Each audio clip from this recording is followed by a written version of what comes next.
Welcome to the 30-Minute Hour. It's the personal development podcast for entrepreneurs and executive leaders who are looking to level up and become unstoppable. I'm your host, Eric Twiggs, your procrastination prevention partner. My co host, you know him as the super CEO, the business strategist extraordinaire, and all around good guy, Ted Fells, should be joining us here momentarily. I know he's in a bunch of meetings today, so we'll certainly weave him in once he does come in. But today, we've got a special treat. This is a historic episode of the 30-Minute Hour podcast. And as I speak, we've got the super CEO himself who's just joined us. He made Welcome, it. Ted. How y'all doing? Very well, sir. Good to All see right. you. Nice of you to join us there, Ted. All right. Yeah, I'm sorry I was somewhere, it's Founders Day for Kappa Alpha Psi Fraternity, if you all know. And so we were Okay. having some discussions around that with some colleagues here. Everybody's excited. Everybody is excited. I understand, Mr. Holbert, I think that you're a member of Omega Psi Phi Fraternity. Yes, sir. Life member, 45 years. Wow, that's great. Congratulations. Congratulations. That's great. Well, thank you. And congratulations to you all as well. 1911 was a very good year. Yes, it was. Certainly, we do want to officially say Happy Founders Day Thank you. to all the members of Kappa Alpha Psi. Ben, I thought Eric was going to call me bright and early this morning and wish me Happy Founders Day. He didn't. I had to bring it up to him that it was, so Yeah, we were commiserating about it before you joined us. Right. We won't call it a National Day of Mourning because we know that what you all have done has been pretty good. We would never call it that. No. That's right. Thank you. No. I appreciate it. Both are amazing organizations doing some great things in the community and in the world. But we're only going to talk about one today. No. Okay. All that. We're talking about the Kappas, though. Happy Founders Day to you. That's right. That's right. Thank you. Good to meet you, sir. Good Yes, stuff. sir. So we'll give our esteemed guest a formal introduction, but this is a first. And Ted, correct me if I'm wrong. Yeah. If we've ever had a mayor of a province, a town, or what have you, on the 30-Minute Hour, this is a first. No, we have not had. The closest we've had to a mayor was what's the comedian's name? They used to call him the mayor. Oh, Chris Thomas. Yeah, Chris Thomas. That's Yeah. the closest. Yeah, we had Chris Thomas. He called himself the mayor. But he wasn't an elected official. So no official man. No official man. So this is indeed a special occasion. We just appreciate you joining us today. Yeah, it's truly an honor. Well, like I said, I want to give you a formal introduction here.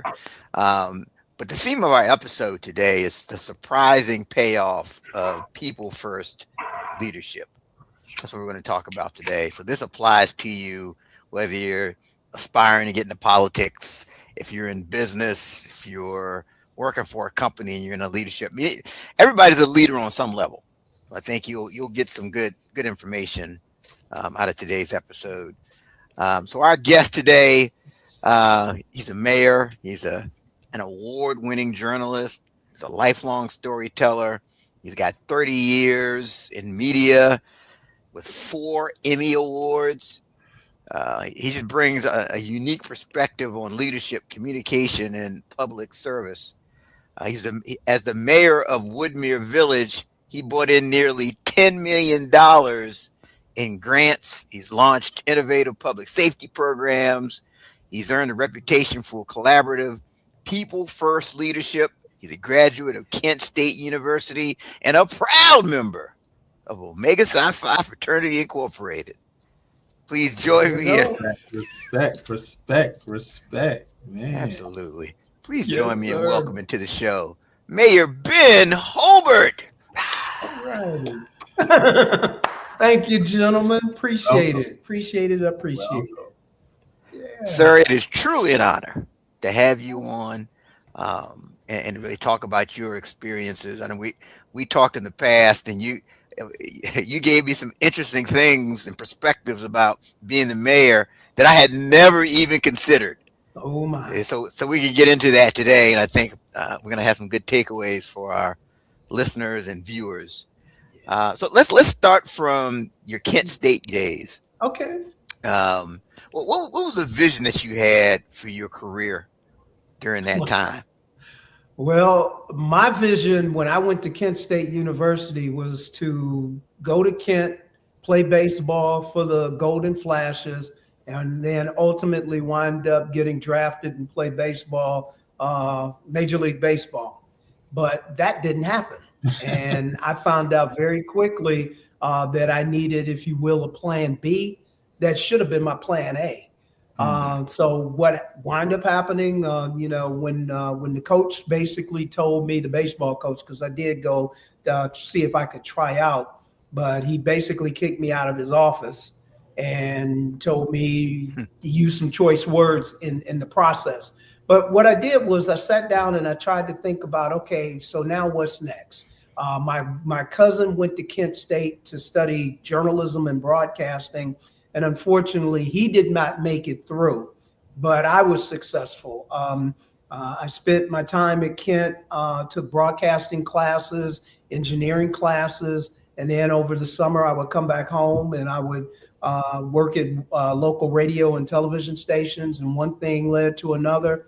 And in 1985, I landed a job as a radio reporter, midday news anchor, and talk show host. So that's how it evolved from that point. That's interesting. So I'm curious, like if you could go back and talk to that undergraduate version of yourself, knowing what you know now, what advice would you give him? Run, Forrest, run. Man, no, the reality of it was I wished I was a better student. I mean, when I talk, some days I share with my kids some of the things that we did, and they're amazed. But when I was there, all it was I was going to class, I was participating, I was trying to do some different things here and there. One of the things I guess I'm most proudest of when I was at Kent is we went to Washington, D.C. We were Black United Students, Divine Nine. We went to Washington, D.C. to make Dr. Martin Luther King's birthday a national holiday. And so John Conyers out of Michigan, Stevie Wonder came and sang. And so we did all those different things as young undergrads. And then we demonstrated on campus because, quite frankly, people that look like you and I weren't getting a clear shot at it. So we would mobilize, we would get together, we would protest, we would demonstrate, we would go to football games in mass and make sure that if anybody was watching or the cameras pointed toward our way, that we would make sure that the world knew that we weren't happy with the way that things were being done for Black and brown students at Kent State. So to go back to your question about what would Ben now tell Ben then, be a little bit more aggressive. I was somewhat aggressive, but when I look back on it, it's like, man, you got to run that ball up the middle. You're going to get hit. You're going to get tackled. Somebody going to do some crazy things to you. But at the same time, you can't be afraid. And I think the guy that's sitting before you all now is pretty much one of those, the guy that wish that if he could go back and tell his earlier self, don't give in, don't give up, just keep on pushing. And since we are a part of the Divine Nine, I will use this analogy and hopefully it will make good sense, not only in this format, but also to anybody who's listening. But when I was pledging, and you all both know, it was not an easy process. But after my first evening of engagement, if you will, I said, there's nothing nobody's going to do that's going to make me stop, because I'm not going to stop short of my goal. And that has stuck with me throughout my life, because there's been a number of times where people have said, man, you should just quit. Don't worry about that, man. Leave those guys alone. Don't push. That's not in my DNA. And so you've gotta, no matter what happens, answer the bell, show up, and do your best to show out. Okay. And so you spent over 30 years in journalism. You earned these 4 Emmys. So I'm curious, like what life lessons did you learn from that experience you had in journalism?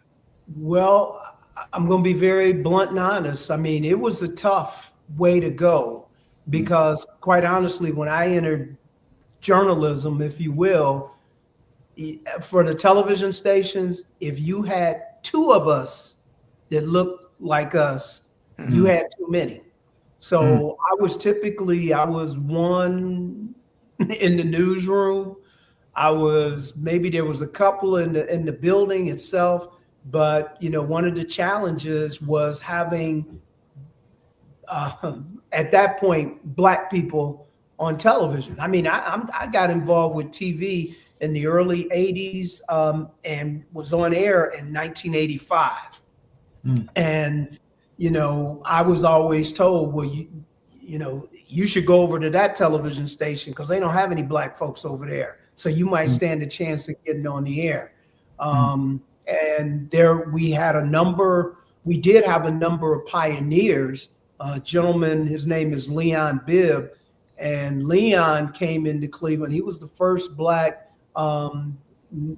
evening news anchor in the Cleveland area. And so I happened to be a colleague, a coworker of his.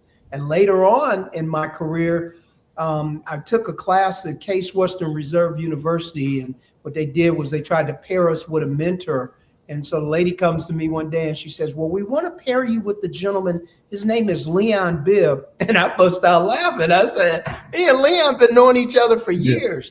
However, to be able to sit at Leon's foot and to listen to his stories of resilience and listen to his stories of what he had to go through, even to this day, I still appreciate all of that. And I want to give a shout out to Alpha Phi Alpha because Leon's a member of Alpha Phi Alpha fraternity. So, we all, the Divine Nine, we do what we can to show up and show out and make a difference for those who are coming behind us. That's great. Yeah, for sure. So what advice do you? Because there's someone who's going through this today, where they're the only, or they're one of 2, and they're experiencing certain things. Maybe it's in the workplace. What advice do you have for that person who's watching or listening to us now? Well, you have to be resilient. You have to be measured. One of the phrases that I used a lot as mayor, I always like to measure twice and cut once. Because once you cut, you can't go back and try to seam it back up where it's seamless from where you cut.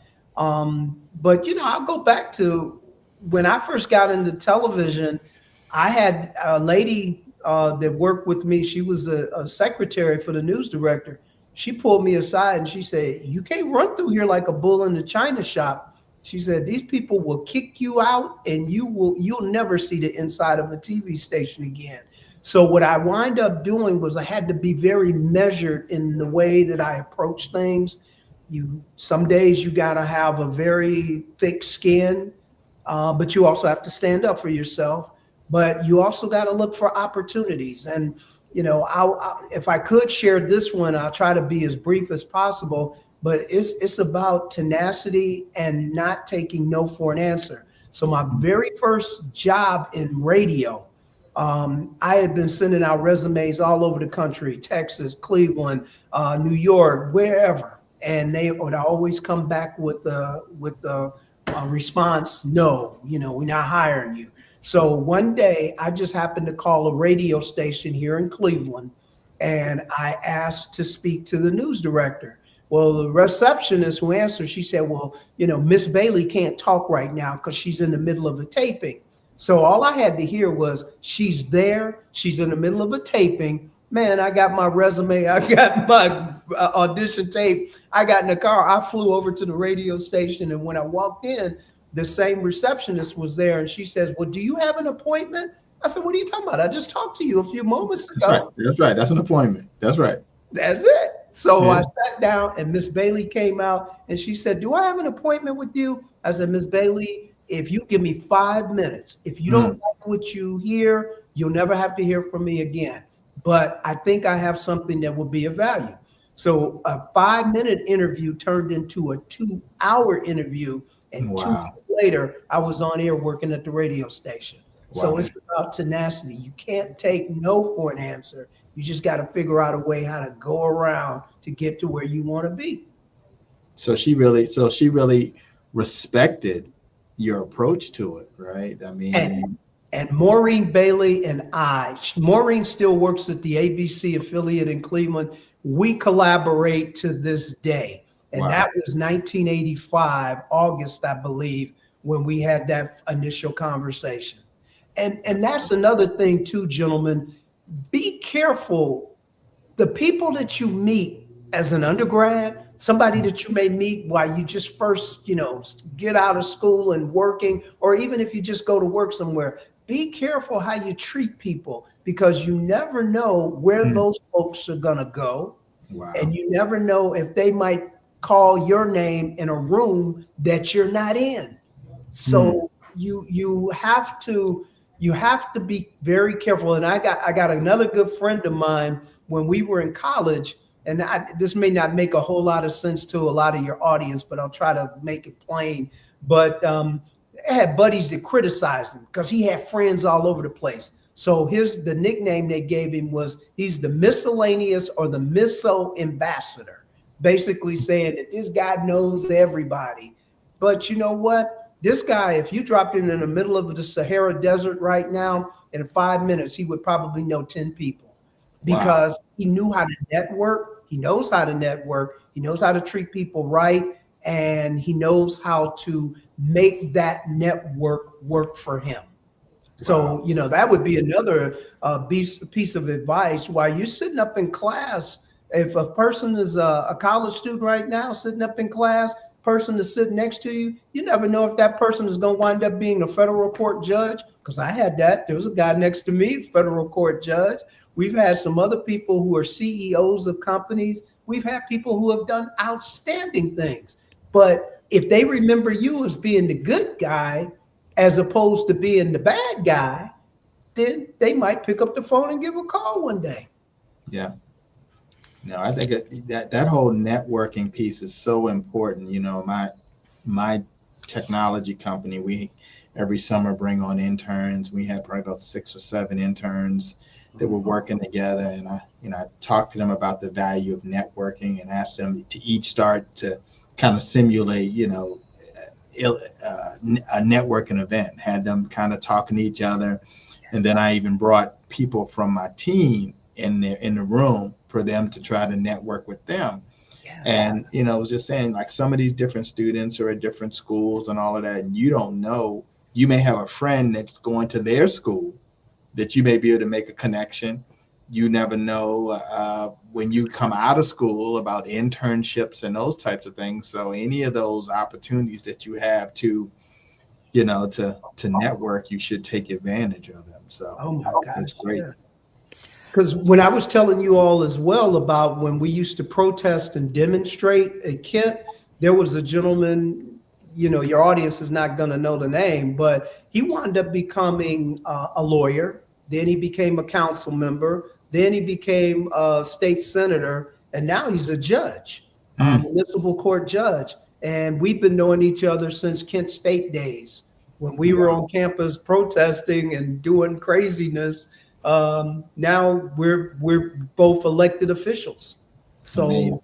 You never know where the road is going to take you. Yeah, and the thing you mentioned about your name coming up in rooms, I could say even back, earlier in my corporate career, several jobs I got, there were people who mentioned me and gave me a reference that I never reached out to them and said, "Hey, I'm going to be talking to this person." They said, "Oh, hey, we know Joe, and Joe was telling us about you and this and that and this and that."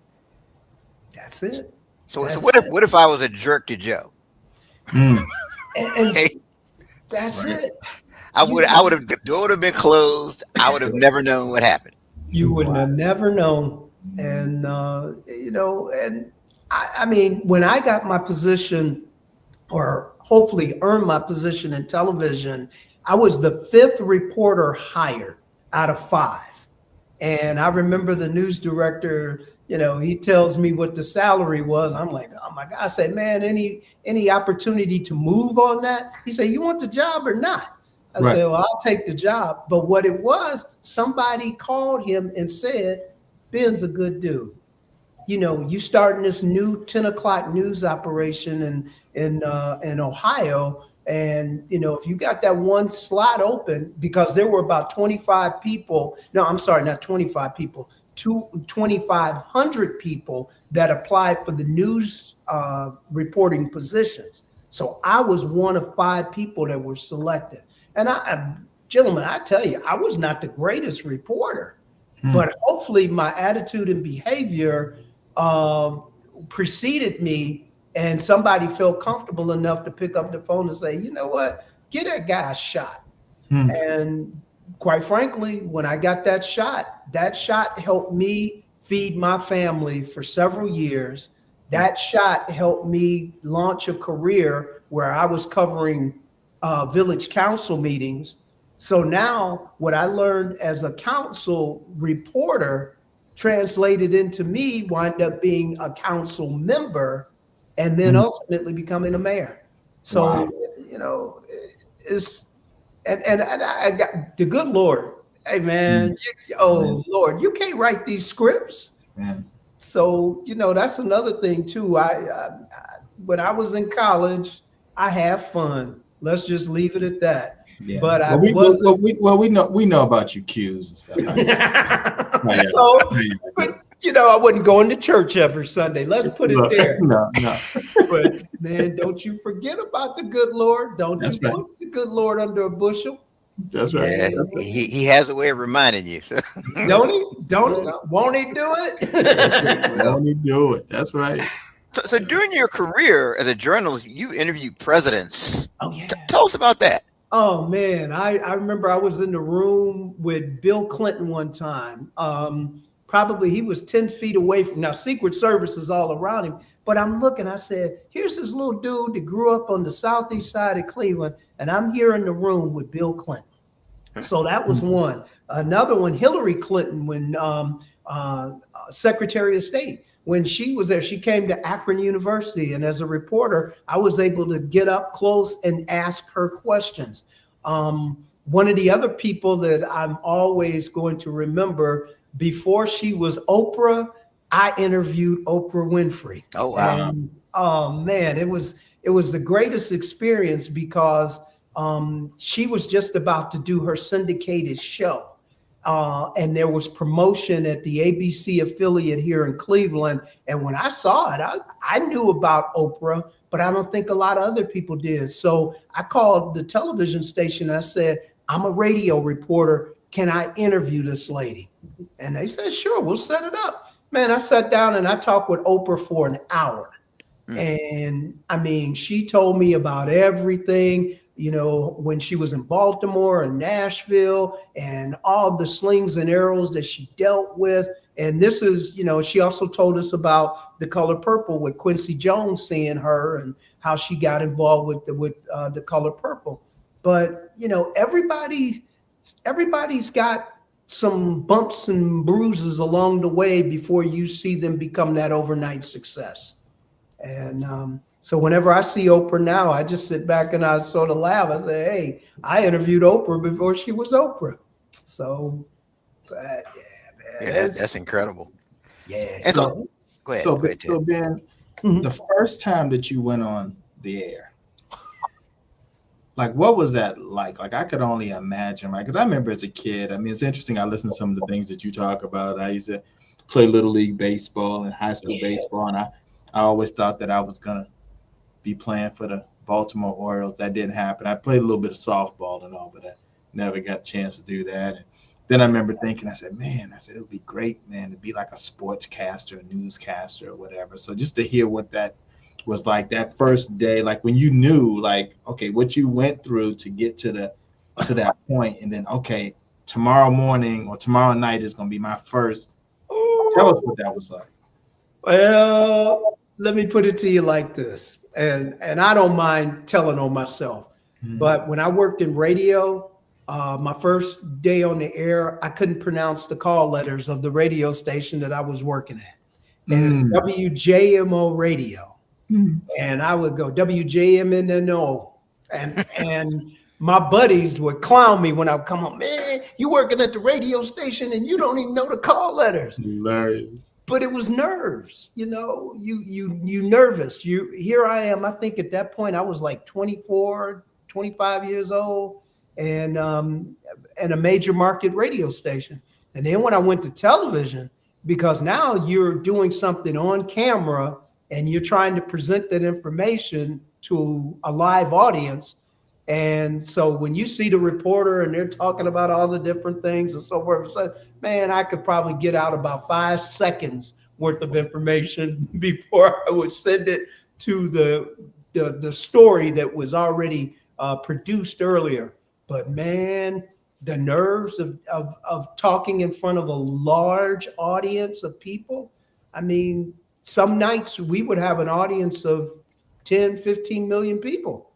And having the reality of knowing that when you're live, you're talking to all those people. And so, but yeah, it was a little rough in the beginning. Thank goodness I got over the nerves. And when they called my name that day and they said the winner of the Emmy Award, Ben Holbert, shoot, man, I about fell out. I fell out. But we did a lot of stories to try to help kids. I received an Emmy Award for PSA that I did. It was called Can Do. Well, one was Can Do Kids, and the other one was Ben Holbert Raps About Gangs. And what we were trying to do at that point was we had a lot of gangland violence here in the city of Cleveland. Kids were getting, dying left and right. So one of the TV producers came to me and they said, "Man, you look young. Why don't you do one of these PSAs for us?" So I did. We produced it, and I mean, it was 10 seconds. And what I said was, make your mama cry, lose your best friend, die an early death. Do you really want to be in a gang? Think about it. Peace out. 10 seconds, and it wound up being an Emmy Award-winning piece of work. So, that was 40-something years ago, but I still remember the script. Still remember it. Man, that's amazing. So we've got a question from one of our frat brothers, Ben, Keith Major Sr. Here's his question. He says, as a mission-focused business leader, any thoughts or ideas on how I can effectively reinforce the importance of interpersonal and relationship building skills among Gen Z professionals who have grown up in a highly technology medicated environment, mediated environment, and may have had fewer opportunities to develop traditional face-to-face communication and networking competencies? Woo! Great question. What is Keith doing with this long question, Eric? God, that's your friend? That's my frat brother. Yeah. He trying to put me on the spot. Come on, frat. No.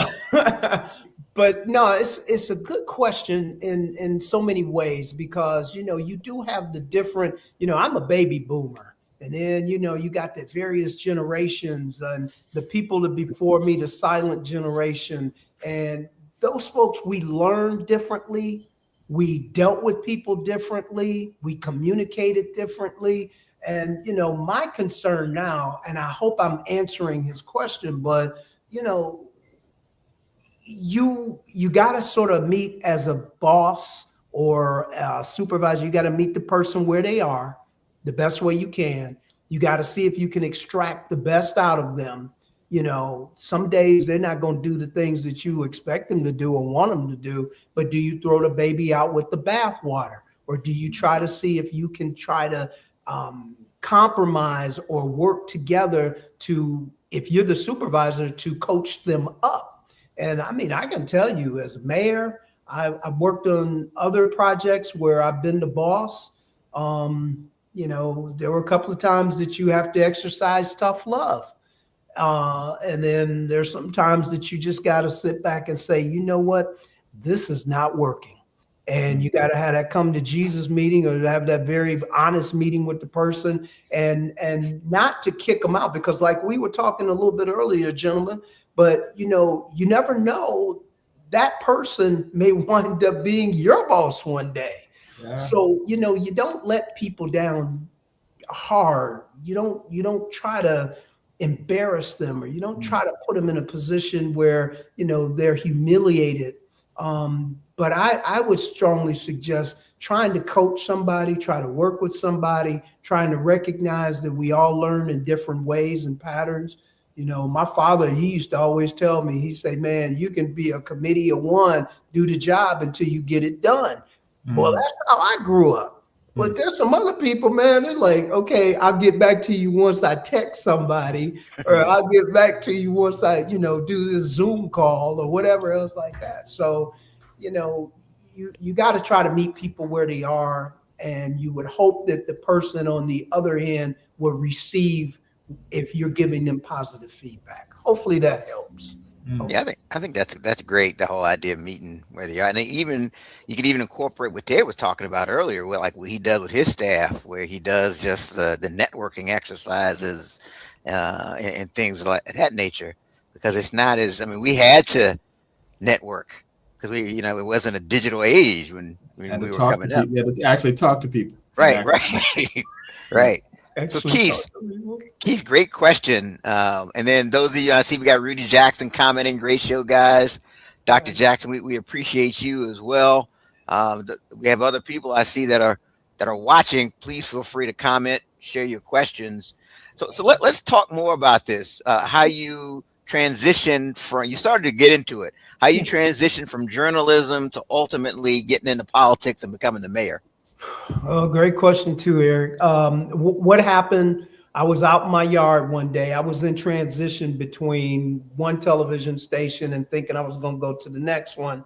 And one of my neighbors came up to me and she said, "You need to go up there and see what's going on up at Woodmere Village Hall, because those people are crazy." And to give you a point of reference, if you remember seeing Will Smith, the Fresh Prince of Bel-Air, and his mother in the opening credits, that's how she was doing me. She was pointing her finger. I just said, "Wait a minute, Bonnie, wait a minute, hold on." I said, I'm a reporter. I'm not a politician. Right. But, I listened to what she said. I went up to the village council meeting, and I tell you, gentlemen, it was like bare knuckle fighting. The mayor and the council president were going at it. The mayor at that point told the council president, "Hey, why don't we step outside and discuss this?" I was like, golly, and I was sitting in the audience. So at the end, there's public comment, and everybody in there knew that I was the reporter, but, they wouldn't expect the reporter to come to the council meeting and make a comment. And I just told him, I said, with all due respect, you all haven't passed one piece of legislation here tonight. You arguing at each other. And, I know the mayor, but the mayor's telling the council president, let's go outside and fight. So one thing led to another, and I came home and, I talked to my wife. I talked to the good Lord. Yeah. And since I was in between gigs, I just said, what the heck, let me run. And wound up getting elected. And my first year I was on council, I was learning, but then I was going to go support the council president for the next year. And she said, no, I'm voting for you. So for 5 years, I was council president. And because we're term limited in our community, the mayor can only run for 2 4-year terms. And the other mayor was going out. So he kept saying, you need to run. And so I did it and did 8 years. So that was the transition. Some days I still sit back and say, Lord Jesus, I know I asked you, let me be your instrument, but come on now, some of the stuff ain't funny. That's right. Yeah, but but you know what? I'm happy that the good Lord sent me into Woodmere. It's like, sending Jonah in the well, spitting. I don't want to go to Nineveh, Lord. Yeah, well, you going to Nineveh. And what wind up happening is I think we did some good stuff for the people here. We, like like you mentioned in the beginning, I'm proud. We raised we obtained close to $10 million in grant dollars for our small community. And, I believe it's about being in the room, being at the right place, knowing what to say to people, know how to navigate the room, and walking out with the check. In the state of Ohio, and I'm sorry, gentlemen, if I get verbal diarrhea, as they say, and just start going on and on. No, you're fine. You're doing great. This is great. Y'all grab me and pull me back. But No. what wind up happening, I would go to all these different meetings. So I went to the state of Ohio, the state house, and one of the directors for Governor DeWine, she comes in and she says, well, if you all have any shovel-ready projects, just let us know, because we've got money, but it was sort of a surly way of saying it. Shoot. I got up from my chair. I went over to the elevator because I knew Sister Girlfriend was going to have to come out. And when she walked out, I got in front of her and I said, Director, we got this project in Woodmere Village. We need some money. We need this. We need that. So she said, well, how much do you need? And I said, well, we need $1 million. So she said, get in touch with so-and-so. Well, I didn't get $1 million, but I got $500,000. So, and that's because a closed mouth don't get fed. And so I got $500,000 in what, about 10 minutes? So, and that's what's called bringing home the bacon for the people that you represent. And I'll go to my grave knowing that I think I did a really good job for the folks here in the village of Woodmere. Yeah, so you and I are talking about this before. What are some of the aspects of the job of mayor that would surprise people? Well, I can tell you this, it's a lonely job. People think that it's glamorous, that you kiss babies, you write proclamations, you go to ribbon cuttings. Yeah, that's a part of it. But people don't see that you wake up at 3:00 in the morning in a cold sweat because you don't know what you got to deal with the next day. You don't know if you got to deal with a disgruntled union. You don't know if you got to deal with a disgruntled residents, and it can be very difficult. One of the things that I learned early on, you got to know how to count. And let me explain what that means.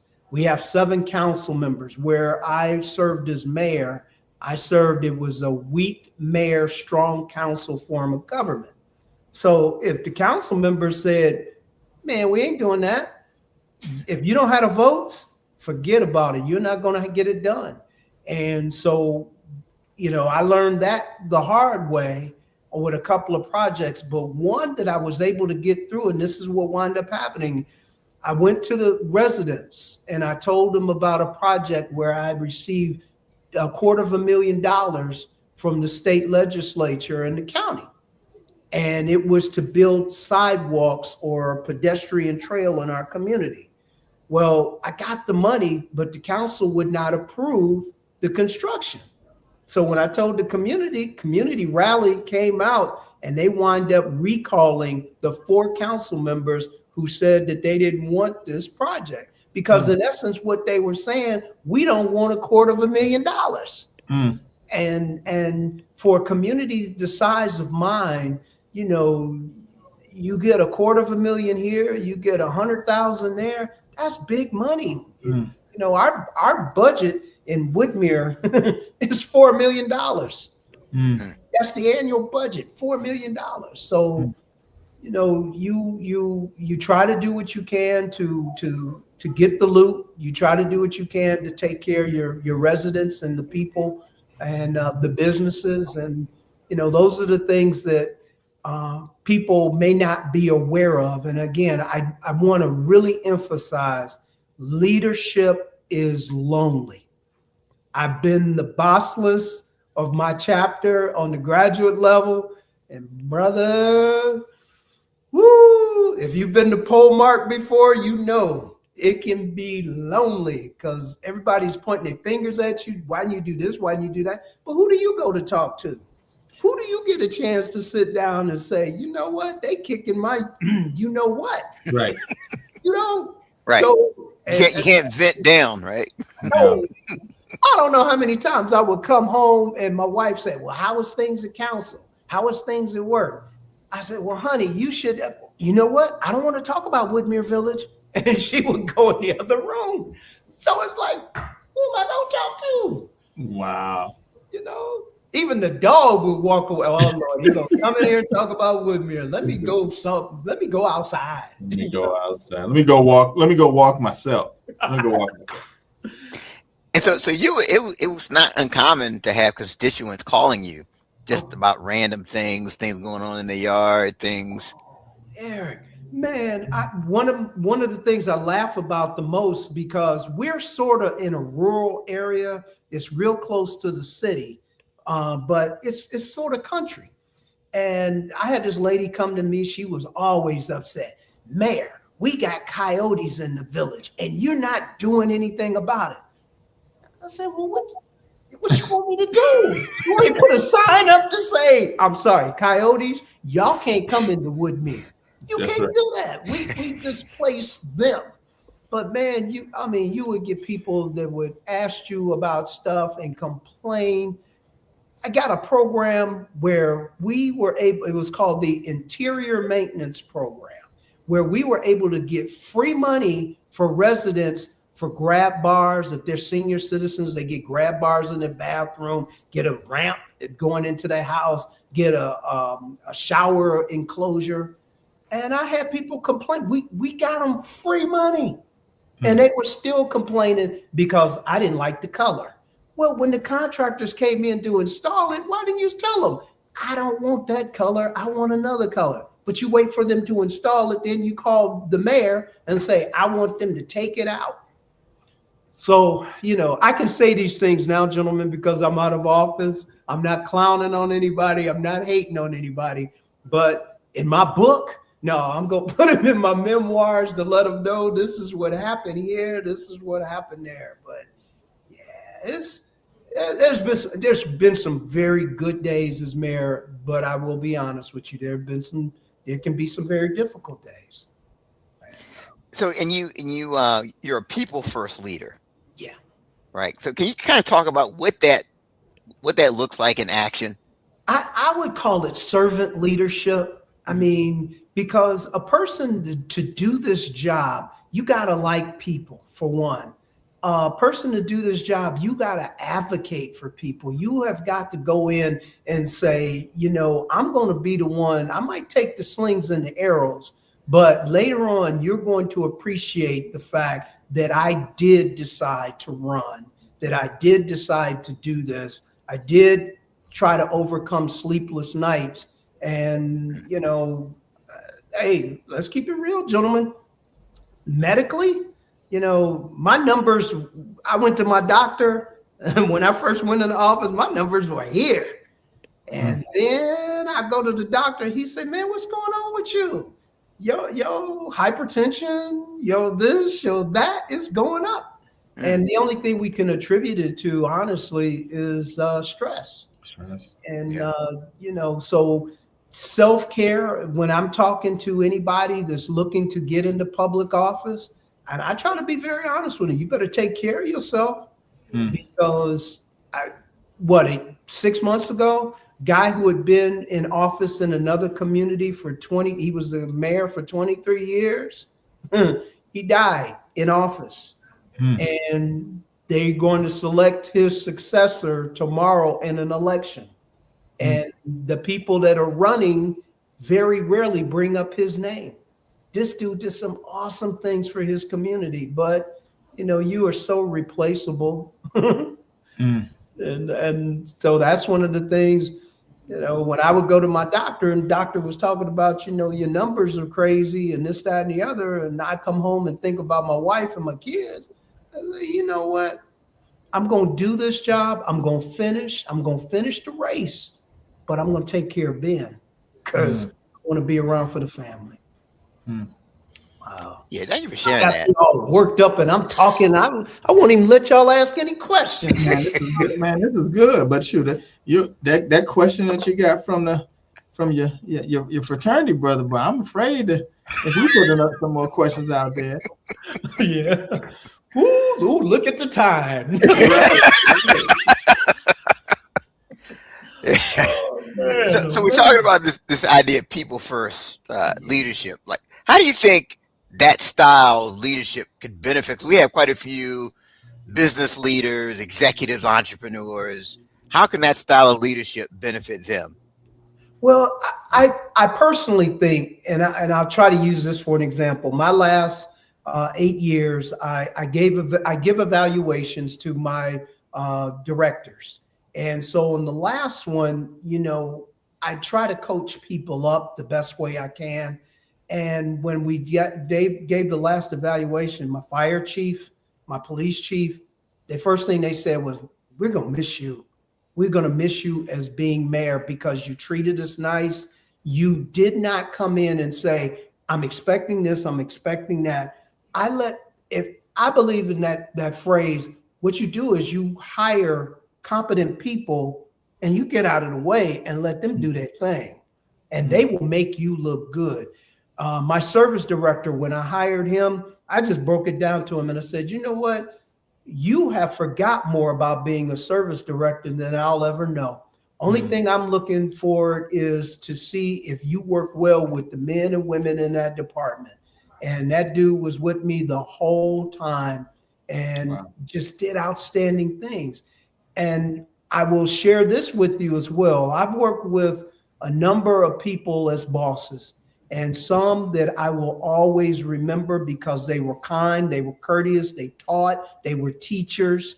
And then I remembers the one that, quite frankly, if they were involved in a 5-alarm fire and there were some things that we all had that would be able to put them out, I might be going in the other direction. And I hope that doesn't sound crass and cruel, but what you give to people as a leader, you should be trying to make other leaders. You shouldn't be trying to tear somebody down or to make somebody feel as though they're less than. And I gotta squeeze this one in because I am happy and proud to sit here before you all. I hired the first female fire chief in Cuyahoga County. Cuyahoga County encompasses Cleveland. It's a large footprint. But when this lady came, excellent credentials. It was one lady and 15 gentlemen. And she rose to the cream of the crop. And I just told the HR department, I said, I'm staying out of this until you get to the very last selection. And they came in and they gave me 3 people. And Gina DeVito Staub, we interviewed with her. And I said, I'm giving this woman a shot. And she has done fabulous. So, give people an opportunity and let them shine. So that would be my suggestion. Okay, so your term was up with January 1st, so you're now the former mayor. What's next on the horizon for you? Ooh, I'm going to Disney World. No, it's a great question. Matter of fact, I was in the library earlier today, and the lady that I work closely with at the library asked me the same thing. But gentlemen, what I'm planning on doing, I was appointed back in the summer by the fraternity to do voter registration, education, and mobilization.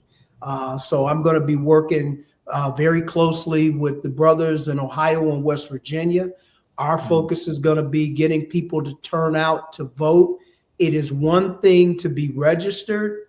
Anybody can get registered for the most part, but the task is to take them and get them to the polls. And then what's also very important is people got to know what they're voting for.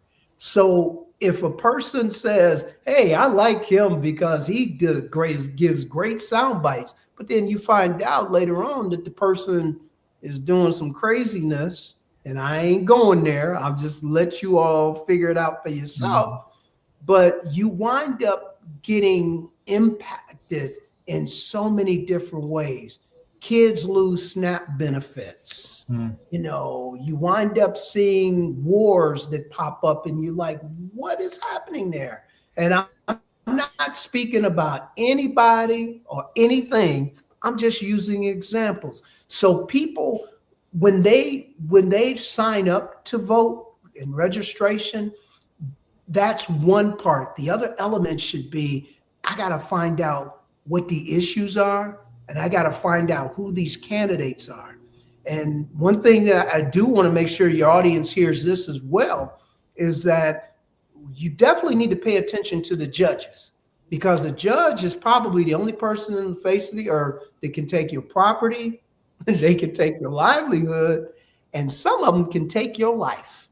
So if you just go in and you just say, oh, Lord, I'm going to play the name game on this election, this person has always got elected because of their last name, and you wind up voting for that person over and over again, or somebody who's related to that person over and over again, or somebody who's in the same ethnicity of that person, and then you wind up later on finding out that that person was giving you the blues as a population, as a people. So you got to be educated. And that's what I'm hoping to be able to do, not only doing PR and marketing, because that's another little thing I hope to be able to do in my encore career. But, you know, those are the things that I want to try to make happen, if you will. Yeah, this has been a great episode. Just a lot of nuggets that you shared just from your unique experiences and the journalism arena and being the mayor. Again, I said before, this is a historic episode. This is our first time ever having the mayor on, so this has been great. But now, Ben, we're coming up on Ted's favorite part of the show. Okay. This is Ted's favorite part of the show. It's called Write This Down. Oh, Lord. Yeah, Ted, you want me to write something down? So this is where we each go around and we just talk about one aspect or one takeaway, at least, from today's show that people need to write down so they can level up. So Ben, you're the guest of honor. What do you think people need to write down based off of today's show? Well, one of the things that I'm always talking about and thinking about is that, you know, some of the greatest ideas are in the cemetery. And that's because some people who had some great ideas let them wither on the vine. And when they passed away, those great ideas went into the grave. So, you know, if I could give a little pearl of wisdom, if you will, you know, if you've got an idea, if you've got a thought or suggestion, do not just put it off to tomorrow, to next year, next month, or whatever. Don't say that I can't do it. Give it a shot. I mean, I've owned a restaurant before. Lord Jesus, I don't know how in the devil that happened, but I did it, and we did pretty well. I mean, we did pretty well, but we ran up against this thing called COVID. So, you know, but I did it. I tried. So, you know, that's the thing. Take your ideas and transform them from a concept to a reality the best way you can. And, you know, there's some great folks out there, you know, like Ted was saying, he did HR, he did different things. Go pull on that advice, that wisdom. You know, there's this guy out right now on social media. Some of you all may have seen him, but it's called the School of Hard Knocks. And this guy out of Houston, he goes up to millionaires and billionaires, and he asks them for kernels of knowledge. And it's about 60 seconds where they just run through and they say, do this, don't take no for an answer, keep trying, this, that, and the other. And, you know, I got that thing bookmarked because I never know. You know, I'm done being mayor, but who knows what's next for me? I don't know, but I'm going to try. So don't take your great ideas to the grave. We need them here. Write that down. Yeah, so, Thank you for sharing that. That's amazing. Yeah, All right, Ted. So before I give my write that down moment, I had a question for you, Ben. When you think about like when you were on the news and then you look at like what we're doing now with a podcast. Yeah. Right. Like, you know, we just said, Eric and I just one day just said, you know what? You know, we got a story to tell, and we just want to get out there and just get online and, you know, and make some people listen to us. Right. You know, Yes, sir. whether it's one person or 1,000 people. I mean, you know, we've been doing this since 2019.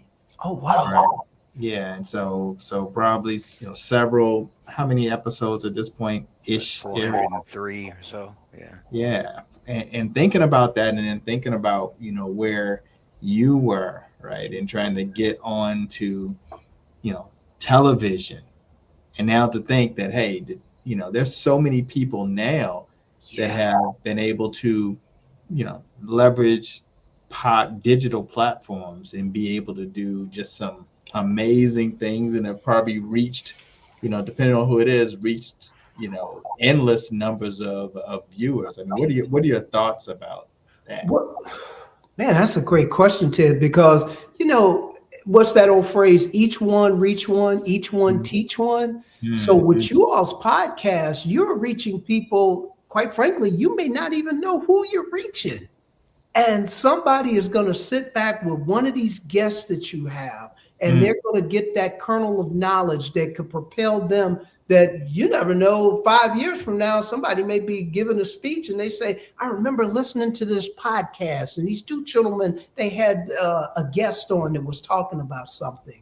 That's so that should give you all energy. That should give you pause to say, hey, look, we may look up and it might be 5 people on this listening today, but tomorrow it may be 10,000, and you just don't know, because your tentacles, the ripple effect, what somebody hears on this platform, on this show, may make a significant difference in the lives of someone. So y'all keep doing it, man. Don't stop. Don't stop. Thank you. It's interesting. When we first started the show, our guests, and you know, our viewers have probably heard this before, it was always people that we knew, right? We knew this business entrepreneur or that entrepreneur or friend. So every week, Eric, we'd be like, do we have somebody? Right. And we just, you know, let's bring on Chantel. We brought her on 2 weeks ago. We got to have somebody else. Right. So then COVID happened. And then instead of us being in my office together doing this, we had to use the virtual platform. And now we have people reaching out to us to be on the show. And there's people that we would have never met and engaged with. And so our listeners are saying, wow, you know, that was really great. You had this person on from London that talked about whatever. And it's just, the reach has been great. Man, you all stretched across the pond. I can't use my English accent. Right. London, Australia, all kinds of different places. Yeah. Oh my gosh. Because Eric reached out to me on LinkedIn. Yeah. That's, you know, so it's we have something in common, but he reached out off of LinkedIn. Hey man, would you be interested in come on and chat? So yeah, and like you said, you just never know. You just go ahead and shoot your shot. And you know, and we get people on here sometimes and just listen to some of the stories, and it's a great thing. But you know, back to my because I know Eric's thinking, well, Ted, we're past that part, right? So you know, so I just had to pivot for a second. But January 5th, Ted, you know, it's look, right. Let me get my notepad. I'm ready. So this thing I was thinking about, and just listen to what you said earlier, Ben, is I think you know, every relationship or every engagement is an audition. Yeah. Right. Like every engagement. I'm gonna write that down. To you, and you said, hey, you know, I went in, I had this opportunity, I found out this person was available, I got my resume, I got my, you know, my tape, whatever, and let me get in here and shoot my shot. Right. Yeah. You know, and then you talked about other episode opportunities where you had a chance to get funding for your, you know, for your town and all of that, and so every engagement, right, is an audition, right, and you just don't know, and as I talked about, you know, sharing that with youth, to be like, hey, you want this to be a great engagement. You don't want somebody to say, hey, you were a knucklehead or whatever. You want to say, hey, that's a good, like you, one of the things you said, Ben, and I think that this is a statement that always means that, is you said, somebody said, yeah, this guy's a good dude. Like that's one of the greatest compliments is for somebody to say, yeah, Eric is a good dude.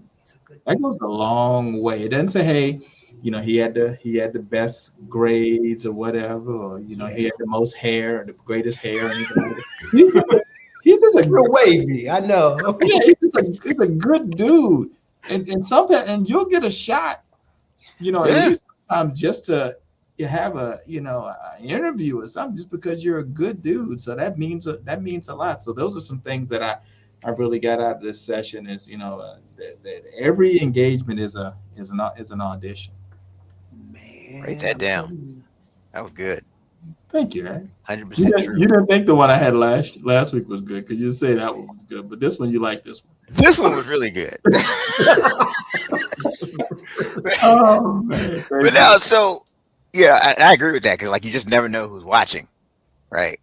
Yeah. And that you could be opening the door for yourself. You just never know. It's funny, Ben. We got this thing where we say share the show. And so there's times I'll go to church and this one lady comes up, she's like, share the show. She's like, share the show. I'm like, I guess you watch. Right. Yeah. You just never know. That's it. Mm-hmm. So my contribution to this, we talk about this idea of being a people first leader.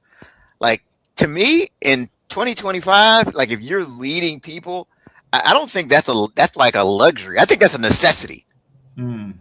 Like I don't see how you can't be a people first leader and expect to continue to thrive and survive. I mean, you have to look at it now. I think there was a time where if somebody had a side hustle, they were that was the exception. Mm-hmm. Right? Most people just went to the factory, came home. That's their lot in life. I'm going to work at this job and then I'm going to retire. Where now, with Keith, question about Gen Z and everything, they all have side things. Oh my gosh! Yeah. They've got 1 million followers on YouTube. They've got podcasts. They've got all kinds of different things. And if you're not people first, they're going to either go to somebody who is, or they're going to launch into their own thing. That's it. So that's write this down. I mean, being people first, it's not a luxury; it's a necessity. It's a necessity. Great, absolutely. Yep. You can't afford not to be people first. That's right. Because we're living in an age where this is all people, well, not all, but this is what most people are doing. If you go out to dinner in a restaurant and a family of 4 sitting up there, all 4 of them are doing like this. That's right. They're not even talking to one another. So yeah, and people just aren't going to tolerate a bad boss like they would in years past. Yep. Yeah. Oh, I'm telling you. All right. So we Man. talked about I'll tell you, we talked about the surprising payoff of people first leadership. Definitely want to thank you, Ben, for everything that you shared. And so if people want to connect with you and get more information, what's the best way for people to connect with you? Do it the same way Eric did it. Reach out to me on LinkedIn. So I think it's in Holbert, LinkedIn, whatever like that. Just put Ben Holbert Mayor and hopefully it'll pop up. You should be in good shape. And, for sure. And hopefully, and if somebody reaches out to me, tell me that they heard it on the show, so I can come back and let y'all know. See, y'all reach some dude in Botswana heard you. That's right. Oh man! So thank you for sharing again. Thank you for sharing everything that you shared. And for those of you watching and listening, don't forget to share the show. Share the show. Keep this great information a secret. And also, happy Founders Day. All my fraternity brothers out there, Kappa Alpha Psi Fraternity Incorporated.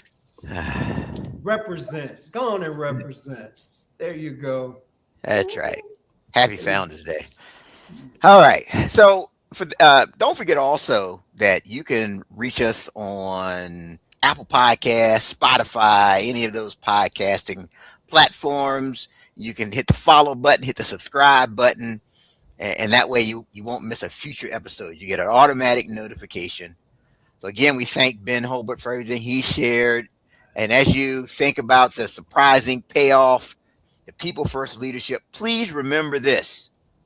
Don't allow perfect to become the enemy of progress. Thank you and have a great one.